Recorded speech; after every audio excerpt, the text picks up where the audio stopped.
Bagaimana seorang Esterina Gagana menghadapi pragmatisme politik? Kan kalau anak muda pasti menawarkan gagasan, tapi kebanyakan kita di sini itu jarang melihat gagasan-gagasan itu. Selama ini tuh aspirasi anak muda ini beneran didengar nggak? Kadang yang peduli tentang kepentingan anak muda ya anak muda itu sendiri, sehingga suara kita, aspirasi anak muda itu benar-benar didengar, bukan hanya sekedar di luar sana gitu.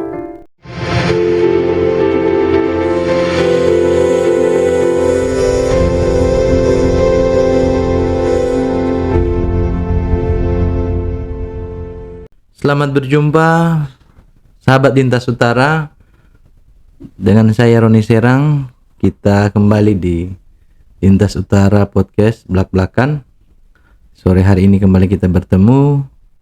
Kita akan membahas tema politik menjelang pemilu di 2024. Nah, kita melihat banyak calon yang diajukan oleh partai politik saat ini, dan saat ini sudah memasuki daftar calon tetap.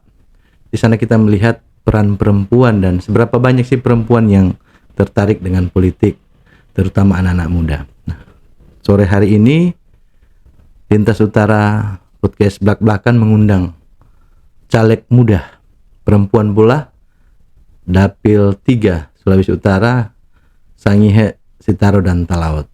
Nah, sore hari ini kita akan berbincang terkait apa yang akan dilakukan oleh anak-anak muda dan bisa apa anak muda di politik, termasuk perempuan. Nah, sore hari ini kita akan berbincang dengan caleg dari Partai Golkar, Dapil 3, Sangihe, Sitaro dan Talaut. Kami memanggilnya Wawo, tapi siapa dia? Bagaimana nama lengkapnya? Dari mana dia berasal? Beliau akan memperkenalkan diri. Selamat sore, Bu. Selamat sore. Ya, silakan Wawo memperkenalkan diri kepada sahabat Lintas Utara di sore hari ini. Terima kasih atas kesempatannya. Perkenalkan, nama saya, nama lengkapnya Esterina Dwi Cahyani Gagana.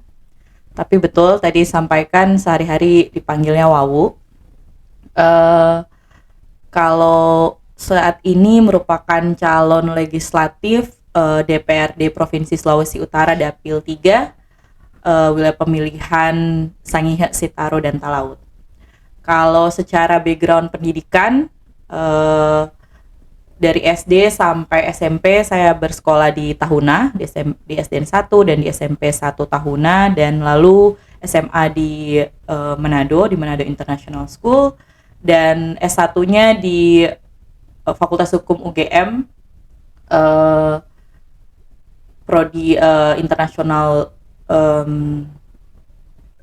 Graduate Program, lalu S2-nya di Queen Mary University of London dengan jurusan kebijakan publik. Tuh kalau latar belakang pekerjaan mungkin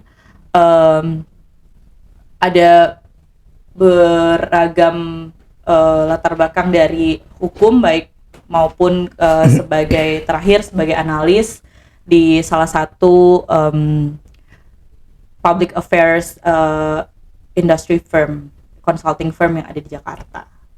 Mungkin itu background singkat dari saya. Ya, itu CV singkat dari seorang Esterina Gagana yang merupakan caleg DPRD Provinsi dari Dapil Sangihe, Sitaro dan Talaut. Nah, mungkin dari background yang ada tadi bisa menjadi referensi bagi masyarakat kita yang ada di Nusa Utara, lebih khusus memilih calon legislatif ke depan, termasuk Wawu Ester, begitu nama panggilan sayangnya itu. Jadi Wawu Ester ini sudah memperkenalkan diri, sebisa mungkin jadi referensi bagi sahabat Lintas Utara dimanapun berada. Kita akan mulai perbincangan kita, Bu. Wawu Ester, saat ini kan antipati anak muda, lebih khusus perempuan, keterlibatan perempuan itu di politik sangat minim. Data yang terakhir itu untuk anak muda perempuan juga yang menjadi anggota legislatif itu sangat sedikit. Kenapa Pak Wester dengan background yang ada, bekerja yang sudah cukup bagus dari tadi diceritakan, tapi harus memilih lagi untuk menjadi seorang politisi? Terima kasih. Sebenarnya alasan utama kenapa harus terjun ke dunia politik, sebenarnya dunia politik itu sudah terekspos dari awal bahkan dari kecil sebenarnya udah terekspos dengan politik. Tapi akhirnya kenapa memutuskan adalah ketika keterpanggilan pribadi sih sebetulnya, bagaimana ketika beberapa momen saya melihat langsung bagaimana banyak kebijakan publik yang tercipta dari adanya proses politik seperti itu. Ya nggak jauh-jauh lah bagaimana kenaikan biaya pendidikan, bagaimana harga sayur di pasar pun itu hasil dari politik sebetulnya. Dan saya melihat ada masih banyak teman-teman pemuda ataupun perempuan yang justru seringnya berkomentar mungkin di luar, sering antipati, selalu melihat politik itu sebagai sarana yang kotor mungkin. Namun saya melihat di kesempatan ini bagaimana kita sebagai anak muda itu bukan cuma sekedar berkomentar di luar, tapi kenapa kita nggak ikut di sistem? Karena menurut saya dan saya yakin ketika banyak orang muda dan yang punya niat yang baik, maka daripada kita sekedar di luar sistem dan berkomentar di luar, karena seperti yang kita tahu juga anak muda itu kan kritis. Saya juga sudah dibesarkan dengan keluarga yang sangat demokratis dan kritis. Saya punya banyak kesempatan untuk berdiskusi langsung, dan saya rasa dengan kompetensi, dengan kapabilitas yang ada ini sudah saatnya dong. Kenapa menunggu apa lagi? Ini saatnya untuk terjun ke dunia politik dan ya ikut dalam sistem di dalamnya, sehingga suara kita, aspirasi anak muda itu benar-benar didengar, bukan hanya sekedar di luar sana gitu.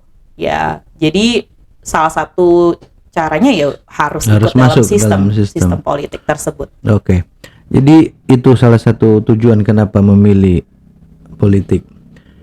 Emang anak muda ini bisa apa sih dalam berpolitik dibandingkan ini banyak senior-senior yang lagi bergelut di dunia politik, yang sudah malang melintang, yang sudah berpengalaman. Emang apa yang ditawarkan, gagasan apa yang ditawarkan oleh anak muda untuk merubah, bukan merubah sistem, tapi merubah tata cara berpolitik yang mungkin membuat orang banyak antipati, selama ini berpolitik dianggap kotor dan sebagainya karena pelaku-pelaku politik ini seperti itu. Apa yang bisa ditawarkan anak muda? Emang bisa apa anak muda ini? Kalau ditanya lagi apa sih peran anak muda di sini? Seperti yang kita lihat kalau dari data tadi yang juga sempat disebutkan Karoni tadi, bahwa pemilih itu pada tahun 2024 ini tuh sekitar kurang lebih 30% adalah milenial. Nah, disinilah andil kita anak muda sebagai pembawa warna yang baru nih di sistem politik di Indonesia. Kenapa sih anak muda? Karena yang pertama, anak muda itu optimis. Berarti kalau tua rupa Bang Onal sebenarnya ada optimis dia? Sebenarnya tergantung pribadinya masing-masing ya. Terkadang kalau yang tua mungkin udah banyak kepentingan mungkin, atau mereka sudah melihat politik yang pragmatis. Tapi saya yakin dan percaya teman-teman saya juga yang akhirnya berkecimpung di politik itu masih sangat idealis dan optimis nih. Jadi kayak belum melihat itu sebagai yang sangat pragmatis dengan apa yang selama ini dilabelkan dalam politik. Dan lewat politik lah sebetulnya ada banyak kreativitas anak muda yang bisa digali nih, potensi-potensi yang kemungkinan bisa digali juga dari apa yang diberikan ini. Tapi lagi-lagi kenapa harus politik adalah biar ada selama ini tuh aspirasi anak muda ini beneran didengar nggak? Kadang yang peduli tentang kepentingan anak muda ya anak muda itu sendiri. Sama halnya dengan saya juga sebagai perempuan. Kenapa sih harus perempuan? Sampai negara pun menjamin keterlibatan perempuan di dalam proses politik adalah karena yang selama ini yang mengerti dengan isu-isu perempuan yang yang jeli dan memiliki kapasitas untuk benar-benar memberdayakan itu adalah ya perempuan dan apalagi anak muda. Minimal memberi ruang bagi memberikan muda. ruang untuk beraktivitas, berkreasi. Iya, apalagi yang seperti kita tahu ada kayak tiga fungsi utama DPR, yaitu dengan pengawasan. Mungkin dengan anak muda, mungkin karena mereka lebih kritis, anak muda yang lebih kritis, jadi fungsi pengawasan ini benar-benar terlihat nih. Kalau mungkin selama ini yang sudah senior mungkin kayak ya sudah ada mungkin kepentingan bisa dikesampingkan mungkin. Tapi kalau anak muda yang kritis, saya yakin tanpa melihat kepentingan yang lain, demi aspirasi masyarakat yang atau aspirasi masyarakat atau aspirasi anak muda yang dibawa, pasti mereka akan mengutamakan itu seperti itu. Dan juga sebagai fungsi legislasi juga mungkin di fungsi legislasi. Nah, di fungsi legislasi ini keberpihakan apa dari seorang Esterina yang digagas untuk memberi ruang tadi kepada kreativitas anak muda ketika kalau Tuhan berkenan dan dipilih oleh masyarakat Sangihe dan duduk di DPR provinsi? Dalam fungsi legislasi sendiri, yang pertama sebagai saya melihat dengan adanya nanti mungkin akan diberikan kesempatan untuk membuat ranperda yang bagaimana ramah terhadap peran anak muda itu sendiri dan peran juga perempuan. Seringkali mungkin kalau sebelumnya puji syukur tahun kemarin ada TPPKS yang akhirnya tercetuskan dan juga ini harapannya adalah ini juga yang nantinya akan diterbitkan. Maksudnya ranperdanya juga sesuai dengan undang-undang pencegahan kekerasan pada perempuan. Mungkin itu juga yang harus menjadi sebuah prioritas utama juga, karena seperti yang kita tahu di Sangihe lebih khususnya itu banyak kekerasan seksual yang dialami oleh anak muda dan perempuan juga, anak-anak seperti itu. Jadi ini adalah sesuatu proses yang menarik untuk saya, bagaimana ini yang akan diperjuangkan, bagaimana ranperda atau undang-undang yang setidaknya bisa memberikan wadah untuk anak muda maupun perempuan. Apalagi anak muda dan perempuan di perbatasan itu kayaknya harus benar-benar mendapatkan porsi yang besar seperti itu. Minimal perlakuan khusus lah. Betul. Untuk perempuan dan anak-anak muda di Kabupaten Bonsangit dan Nusa Utara pada umumnya. Nah, luar biasa gagasan dari seorang anak muda, Esterina Gagana ini. Sekali lagi ini mudah-mudahan jadi referensi bagi masyarakat kita di Nusa Utara untuk memilih calon legislatif ke depan. Karena sejak pemilihan langsung digulirkan, nah ini jadi tantangan bagi anak muda sekarang. Kenapa senior, kenapa yang tua-tua, kenapa begitu? Karena salah satu faktor yang mempengaruhi adalah pragmatisme politik. Nah, bagaimana seorang Esterina Gagana menghadapi pragmatisme politik? Kan kalau anak muda pasti menawarkan gagasan, tapi kebanyakan kita di sini itu jarang melihat gagasan-gagasan itu. Nah, mungkin ada pola-pola yang dilakukan oleh Esterina ketika turun ke lapangan. Apa yang ditawarkan di sana? Karena pasti pragmatisme itu luar biasa ada di masyarakat kita. Kalau sejauh ini saya membuka ruang untuk diskusi lebih tepatnya, di mana lewat diskusi itu tentunya akan ada literasi, setidaknya literasi politik, karena sejauh ini seperti yang kita tahu bahwa banyak apatisme daripada anak muda terhadap, nggak usah tentang politik secara menyeluruh, tentang keinginan mereka untuk voting aja pada memberikan suara mereka pada pemilu aja itu sangat rendah gitu.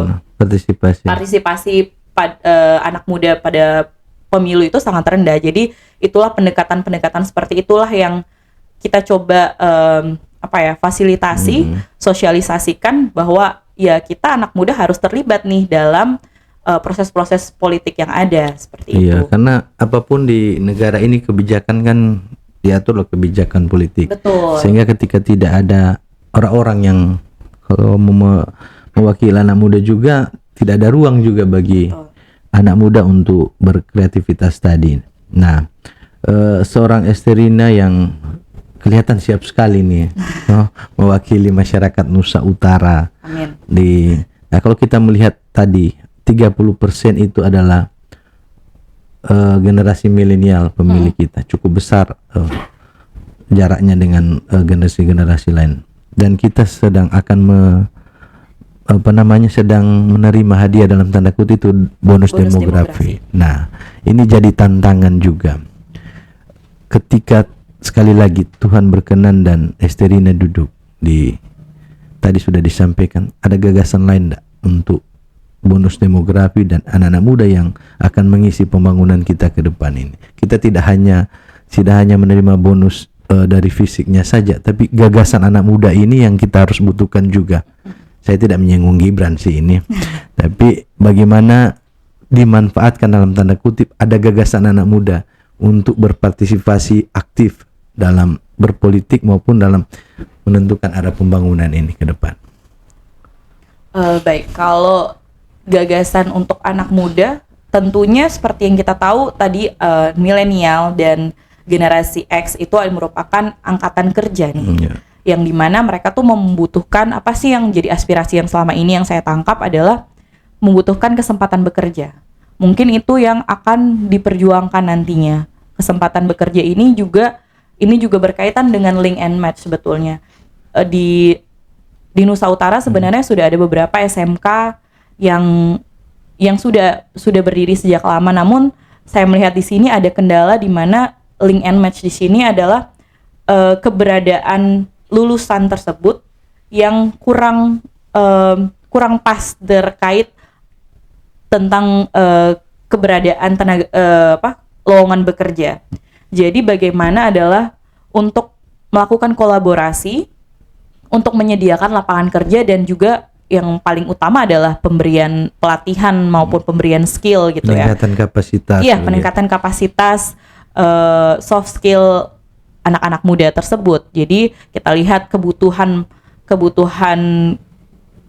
pasarnya ini apa nih, dan kebutuhan lulusan ini sudah mencukupi tidak, seperti itu. Mungkin yang menjadi satu gagasan juga, dan tentunya juga memberikan ruang di mana mereka dapat berkreasi dengan mungkin UMKM, karena kita juga bisa melihat di Provinsi Sulawesi Utara sendiri UMKM yang dimotori oleh anak muda itu juga sangat banyak, iya. Dan kita juga udah melihat ada banyak bahkan yang sudah sukses, dan mungkin dengan kolaborasi tadi mungkin bisa lebih banyak UMKM yang tergerak dan mendapat modal yang lebih baik, dan untuk dalam segi pemasaran, dalam segi kemasan dan marketingnya itu bisa diberikan fasilitas seperti itu. Nah, ini luar biasa ini gagasan ini. Semoga ini didengar oleh anak-anak muda yang lagi memiliki kreativitas dan sekarang ini terlibat langsung di dunia UMKM. Dan ini satu gagasan yang saya pikir brilian dari seorang anak muda, Esteri Nagagana. Nah, semoga ini didengar oleh anak-anak muda kita, anak-anak milenial sekarang yang banyak sekarang yang terjun ke UMKM, tapi banyak kendala dari sisi modal, pemasaran dan sebagainya, itu yang jadi kendala. Nah, dengan adanya gagasan seperti ini, saya kira ini ada angin segar bagi anak-anak muda. Yang sekali lagi kita anak-anak muda yang masih mendominasi dunia kerja saat ini. Nah, ke depan anak-anak muda kita di Nusa Utara bisa memahami ini dari gagasan dari seorang Esteri Nagagana. Nah, ini sekali lagi ini menjadi angin segar bagi anak-anak muda. Ada gagasan yang begitu besar. Mungkin senior-senior kita yang sudah lama di berpolitik tidak berpikir seperti ini. Nah, karena banyak pikiran yang senior itu sudah dibalut oleh pragmatisme kan. Tapi dari seorang anak muda lahir gagasan seperti ini. Karena ruang di DPR itu baik provinsi, DPR maupun DPR kabupaten adalah ruang pertarungan ide dan gagasan. Nah, kalau kita ke sana hanya modal dari politik praktis, ya kita telah banyak melihat hasil dari politik praktis. Ketika ada di dunia dewan itu, kita melihat anggota dewan yang hanya duduk diam dan dengar kan, tidak membawa aspirasi kita. Nah, ini kesempatan bagi anak muda.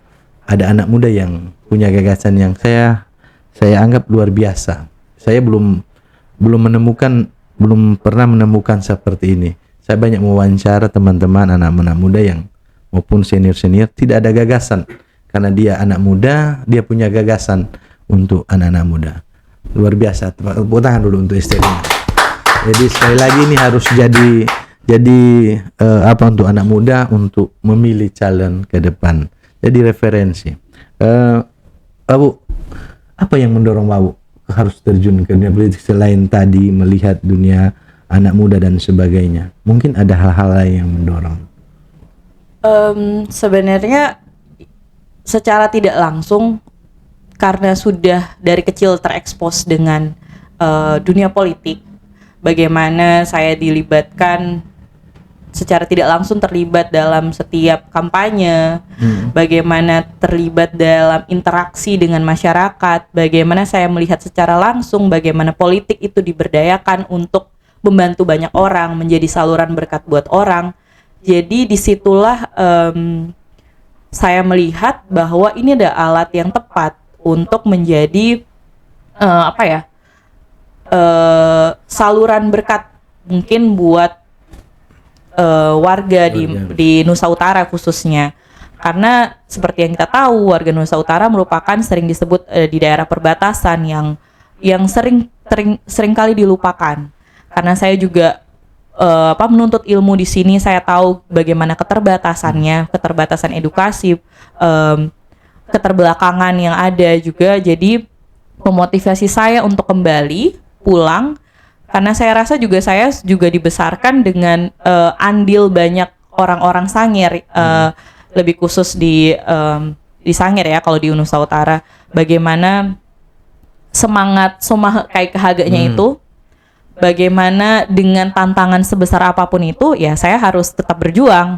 Dan itu yang memotivasi saya untuk kembali ke daerah sebagai anak muda yang punya, yang secara saya menuntut ilmu mungkin sudah selesai, saya juga selesai dengan diri saya, dan ini adalah ajang untuk saya kembali untuk memberikan berbuat untuk daerah seperti itu mungkin.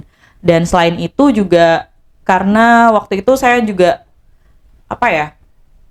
dalam berbagai pengalaman pekerjaan juga banyak melihat secara langsung di nasional, di provinsi maupun di nasional, bagaimana peran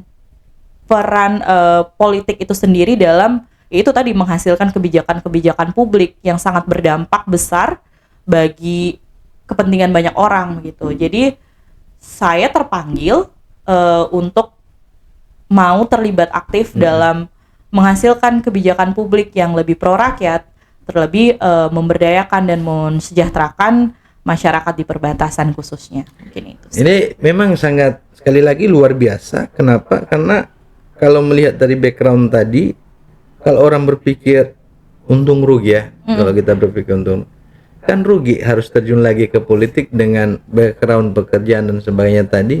Ya memang sudah selesai dengan diri sendiri kan. Tapi yang luar biasa sekali lagi, Bos memilih untuk mengabdi di sini.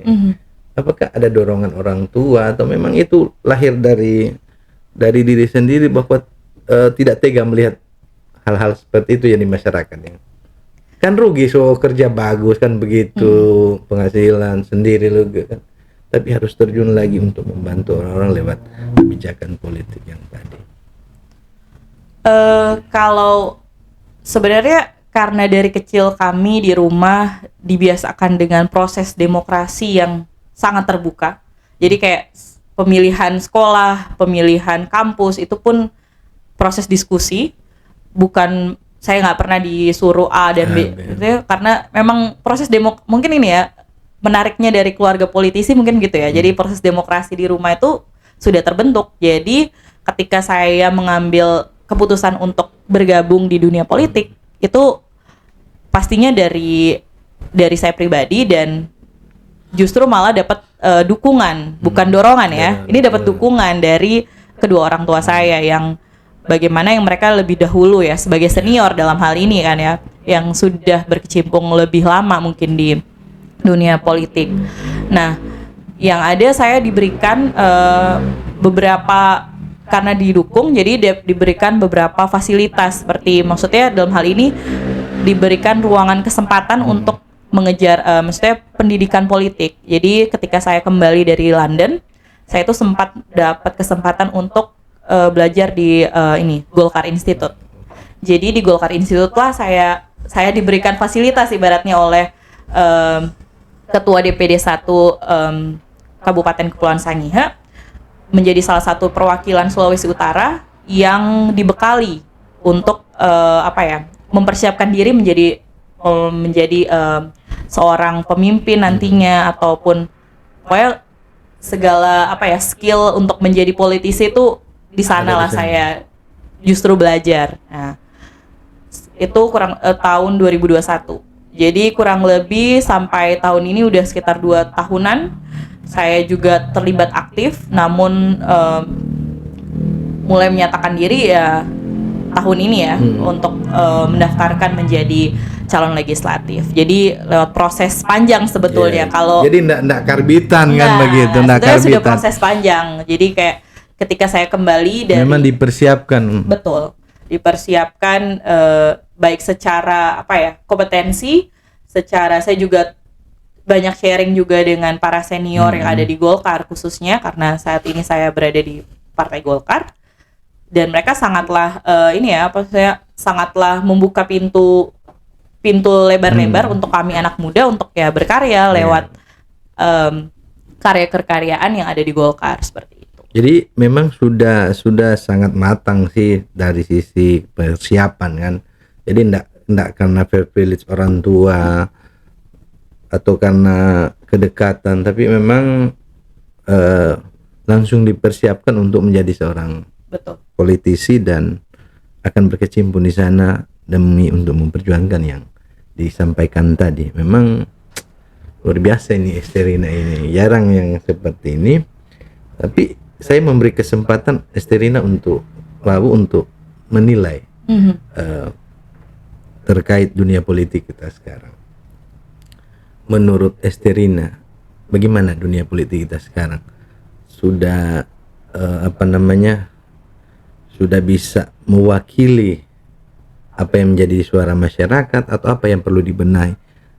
Dan kenapa banyak anak muda sekarang antipati dengan politik kasarnya seperti itu? Apa yang menyebabkan seperti itu? Bagaimana dulu? Silakan dinilai dulu kinerja para politisi kita sekarang yang sedang duduk di DPR. Kalau menilai secara detail mungkin saya kurang pantas karena belum berada di sana. Mungkin kalau sepemahaman dan sepenglihatan saya, politik saat ini sangat dinamis, apalagi di tahun politik mau ke arah 2024, bagaimana banyak hal-hal tak terduga yang terjadi. Namun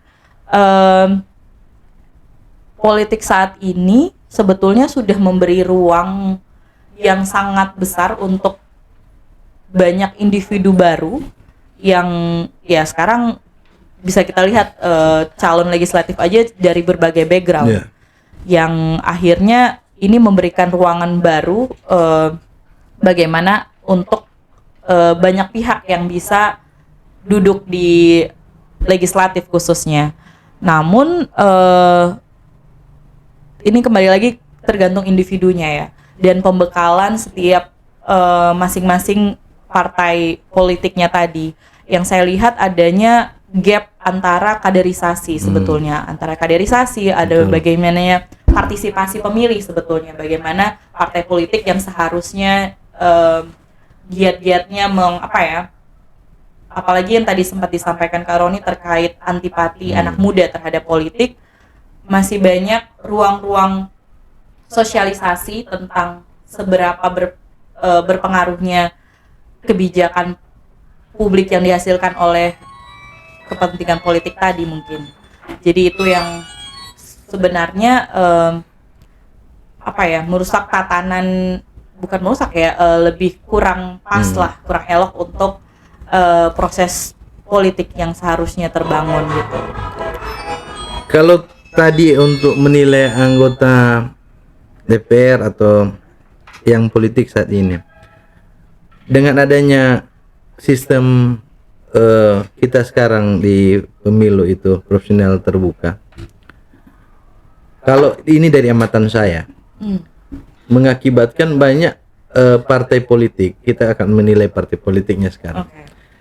Banyak partai politik yang tidak fokus pada pengkaderan, tidak menggembleng lagi kader-kadernya, bagaimana ideologi partai, bagaimana berpartai yang sebenarnya. Sehingga sementara partai ini adalah salah satu lembaga yang diberi kewenangan untuk menghasilkan pemimpin oleh undang-undang.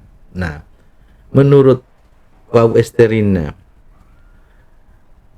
seberapa besarkah partai saat ini untuk menggembleng lagi kader-kadernya untuk menghasilkan. Sementara kan kita melihat di lapangan banyak bukan lagi kader partai, tapi karena pragmatisme tadi terbuka, profesional terbuka ini, suara terbanyak ini kan banyak orang yang sebenarnya yang harus dapat kesempatan, orang yang berdarah-darah di partai ini, jangankan duduk jadi anggota DPR, mau dicalonkan pun mereka tidak dapat kesempatan karena banyak yang dari luar yang bukan kader.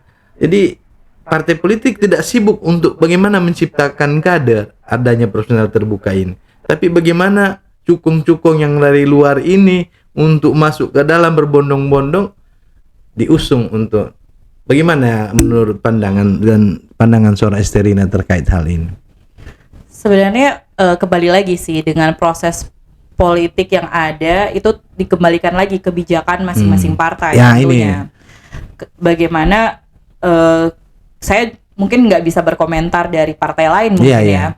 Kalau di Partai Golkar sendiri, kalau untuk di Partai pengkaderannya, Golkar sendiri itu ya seperti yang saya sampaikan sebelumnya, sebetulnya kita tuh sudah punya sekolah kebijakan publik namanya Golkar Institute, yang dimana itu merupakan wadah yang sudah berdiri sebelumnya dari tahun 2019 kalau saya tidak salah. beda tipis dengan Geral punya Lintas Utara Institute ya. Ya, jadi lewat wadah inilah yang sebenarnya dari perwakilan dari kabupaten, kota, provinsi, dari DPD 1, DPD 2 yang dikirim untuk mendapatkan materi-materi yang tadi yang mana menjadi kaderisasi anggota partai yang nantinya akan berkecimpung langsung ya, atau bahkan akan menjadi calon kuat untuk legislatif maupun eksekutif untuk dipersiapkan sebetulnya. Dan ini yang mungkin saat ini belum bisa diimplikasikan di daerah-daerah mungkin. Jadi mungkin ini menjadi catatan juga dan menjadi tugas bersama bagaimana mungkin Partai Golkar sendiri maupun partai lain juga menjadikan wadah yang sama yang nantinya akan mempersiapkan setidaknya yang tadi ya kader-kader yang baru. Dan kadang-kadang ya secara tidak langsung ya memang ketika sudah mau menyusun daftar nama calon legislatif baru bingung mungkin ya. Tapi sejauh ini yang saya tahu dari Partai Golkar sendiri ya mungkin lebih most likely itu semua dari proses yang sudah dilalui seperti itu ya. Mungkin masyarakat mungkin tidak melihatnya secara gamblang mungkin ya, tapi itulah yang selama ini di Partai Golkar sudah dilakukan seperti itu. Memang luar biasa ya, berarti Partai Golkar ini mempersiapkan kader, enggak karbitan. Kita enggak bilang partai lain ada karbitan, tapi pengkaderan ini suatu persoalan menurut kita di negeri ini lewat partai politik, karena kita melihat secara gamblang bagaimana partai-partai berlomba-lomba mengusung yang ya saya sebut cukong-cukong lah. Karena karena pragmatisme tadi. Tapi anak muda sekarang ternyata idealismenya masih cukup tinggi, termasuk Esther. Dengan antipati dari yang saya sebutkan tadi, banyak anak muda yang dengan faktor-faktor mungkin penilaian selama ini politik itu kotor dan sebagainya, tapi ternyata politik tidak seperti itu kan. Gimana Bapak mengajak anak-anak muda, teman-teman yang harus terlibat aktif karena dengan jatah 30% suara ini kita punya tugas untuk mengarahkan langkah, mengarahkan tujuan nih bangsa dan negara yang termasuk kita di Kabupaten Kepulauan Sangihe.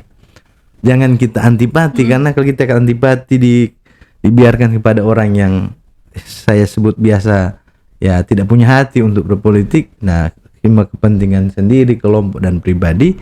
Sehingga arah dan tujuan pembangunan kita ini tidak pada yang diinginkan oleh masyarakat. Sementara masyarakat yang punya hak ini kan wakil tuh ya, bosnya kan masyarakat berarti. Sementara bos tidak mengarahkan ini dia harus kemana, gimana mengajak anak muda untuk lebih aktif lagi? Buat teman-teman anak muda mungkin dengan stigma politik yang tadi yang mungkin stigma politik yang kotor tadi, mari kita sebagai anak muda lah yang masih yang memiliki optimisme, memiliki idealisme yang masih kuat dan kreativitas tentunya untuk mengisi ruang-ruang publik, khususnya proses politik ini dengan potensi yang kita punya. Bagaimana kita turut juga dalam proses politik ini, terlebih dalam pemilu nanti di 2024, bagaimana suara kita ini sangat berarti untuk hasil-hasil kebijakan publik, baik itu dengan apa yang kita rasakan seperti itu. Kayak terlebih khusus buat anak muda mungkin ruang untuk lowongan kerja, untuk harga sembako, untuk pendidikan, itu semua ada di tangan kita. Jadi satu suara kita ini sangatlah berharga. Jadi jangan sia-siakan kesempatan yang kita punya. Kita punya hak suara yang sama. Jadi mari kita pergunakan dengan baik hak kita tanpa ada intimidasi dari intimidasi dari pihak-pihak lain. Jadi biarkan suara kita ini bermanfaat untuk banyak orang, seperti itu sih. Ini terakhir, saya tidak ingin mengadu politisimu dan politisi tua ya. Apa yang membedakan pemimpin muda, politisi muda yang akan menjadi pemimpin nanti dengan yang sudah tua sekarang? Kan bisa saja ada hal-hal yang membedakan anak muda lebih tadi idealis dan sebagainya. Menurut Esterina Gagana, tentunya saya juga menghargai keberadaan teman-teman senior, politisi senior kami. Di situ kita juga sering buka ruang diskusi bagaimana dapat belajar dari para politisi senior yang sudah berpengalaman. Mungkin dari segi pengalaman kami berbeda, tapi tapi aplikatif politiknya yang di lapangan ini yang mungkin membedakan. Mungkin ketika politisi senior mungkin keberadaannya sebagai politisi yang sudah melalang buana, mungkin mengerti medan perangnya ibaratnya, menjadi ada batasan mungkin di ruang gerak. Tapi kami sebagai politisi muda mungkin belum memiliki batasan itu, jadi lebih fleksibel, mungkin lebih adaptif dengan keadaan. Karena itu adalah yang sangat dibutuhkan saat ini, apalagi seperti yang disampaikan tentang bonus demografi dan tantangan terbesar di dalam era globalisasi ini, dan era yang era digital yang semakin banyak sekali perubahan dalam waktu yang sangat singkat. Nah, inilah peran politisi muda yang hadir untuk menjawab semua tantangan itu. Mungkin kalau politisi senior bukannya mendiskreditkan politisi senior, tapi mungkin butuh waktu untuk beradaptasi. Tapi kami politisi muda mungkin memiliki gagasan, inovasi, dan yaitu mudah beradaptasi dengan keadaan Berarti tersebut. ini menjawab banyak kan kecenderungan politisi senior itu atau tua-tua kan memandang sebelah mata politisi muda. Jadi terima kasih Pu, closing statement untuk anak muda bisa apa sih di politik?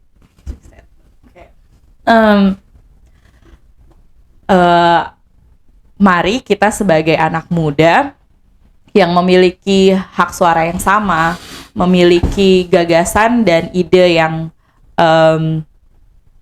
sangat kreatif, yang mengerti tentang apa yang betul-betul dibutuhkan oleh kita sesama anak muda untuk mendukung perang ide dan gagasan, bukan hanya sekedar politik identitas, tapi mari kita utamakan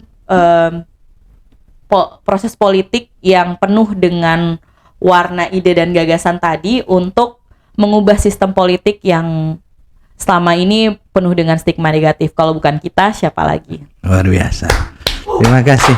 Jadi demikian sahabat Lintas Utara, tema kita kali ini tentang anak muda bisa apa, dan itu sudah terjawab hari ini lewat Esterina Gagana. ternyata anak muda bisa di politik. Dan telah mendengar tadi, kalau saya hari ini saya harus mengatakan bahwa ini menjadi referensi saya sebagai pemilih untuk memilih calon legislatif ke depan. Bagaimana dengan sahabat lintas utara sekalian? Telah mendengar ini, ide gagasan untuk anak muda luar biasa. Nah, kadang kita mendengar seperti ini. Terima kasih Bu, waktunya. Terima kasih Kita juga. akan bertemu lagi di waktu dan kesempatan yang lain. Saya Roni Sayarang, mohon diri. Terima kasih, selamat sore. Marun Semaha.